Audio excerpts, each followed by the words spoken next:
In this tutorial I'm going to just show you how to sketch the graphs of y equals 2 to the x or y equals 3 to the x.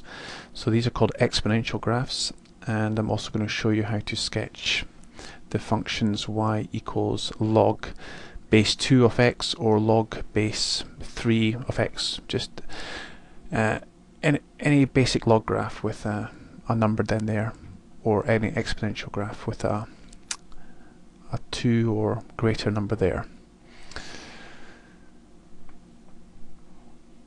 Oops, an attempt at underlining. First of all, a bit of graph paper or squared paper.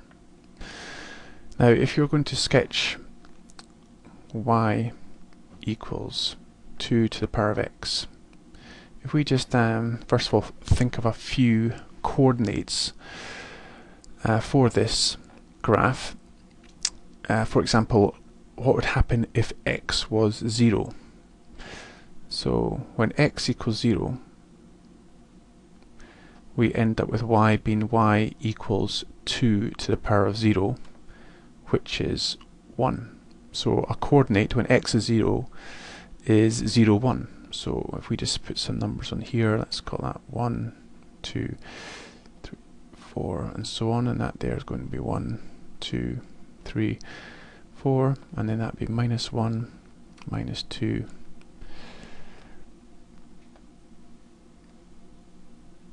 and our origin. Now, so that point is going to be 0 along, 1 up is going to be there, so we know the function goes through there. And let's just try another value. What happens when x is 1? So that's going to be y is equal to 2 to the power of, and then this time x is 1, so it's 2 to the power of 1, which is just 2. So the next point when x is 1, y is going to be 2, which is there. And then the next one we could try when x is 2. So if you had here, if x is 2, it's going to be 2 squared, which is 2 times 2, so it's going to be y is going to be 4. So the next one would be when x is 2, y is 4, which is going to be up there. And what you should notice is you get this lovely little curve going up that way, and all exponential functions will look something like this. Now it's always tricky to sketch this, but so it comes down from up here.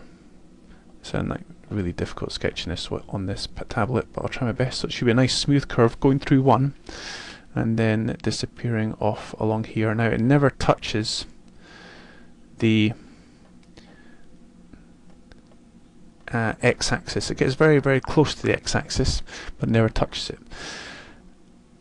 Okay, so that's what a basic curve of y is equal to 2 to the power of x. Now some key points to note here is this one. All of these functions, all these exponential functions, will always cut through at 1. And the reason for that is when x is 0, anything to the power of 0 is 1. So they'll always go through there. And the other key point is this one here, this point. When x is 1, this coordinate will always be whatever number is here. So for example, if it was y is equal to 3 to the power of x, then it would be touching, when x is 1, it would be touching at 1, 3, which would be up here. So that's a very basic exponential function. Let me show you one more. Let's just look at when y equals, say, 5 to the power of x. Okay, so we know exponential functions will always cut at 0, 1. So I'm going to make it a little bit smaller this time, so I'm going to put 1 there this time. 1. That's 1, 2, 3, 4, 5, 6, and so on. And going along this way, again be 1, 2, 3. Oops. In fact, let's just keep that going as 1, 2, 3, 4 along there, and that'd be minus 1, minus 2, minus 3, and so on. Right, so this exponential function, again, as I was saying, will cut at 0, 1, and that's because when x is 0, 5 to the power of 0 is 1. So the first coordinate would be x is 0, y is 1. And then the next one, again, I said next important one is when x is 1. So again, replace that x with 1 up there. So it's 5 to the power of 1, which is 5. So when x is 1, y is 5, which is going to be a point there. Now this is where it starts becoming a problem with exponential functions because it increases so quickly.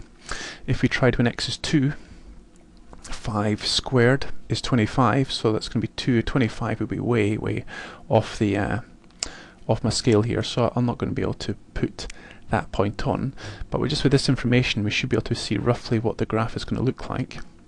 We know it doesn't touch the x-axis, so it's going to come steeply down here. Oh dear, I do hate this. Honestly, I'm better at doing this when it's using a pencil, but that should be a nice smooth curve. And then it comes running off along here, like that. Okay. So again, it's coming down nice and steeply, comes through that point, and then it levels off along the x-axis. Okay, so that's how you draw exponential functions. And now logarithmic functions are similar to this.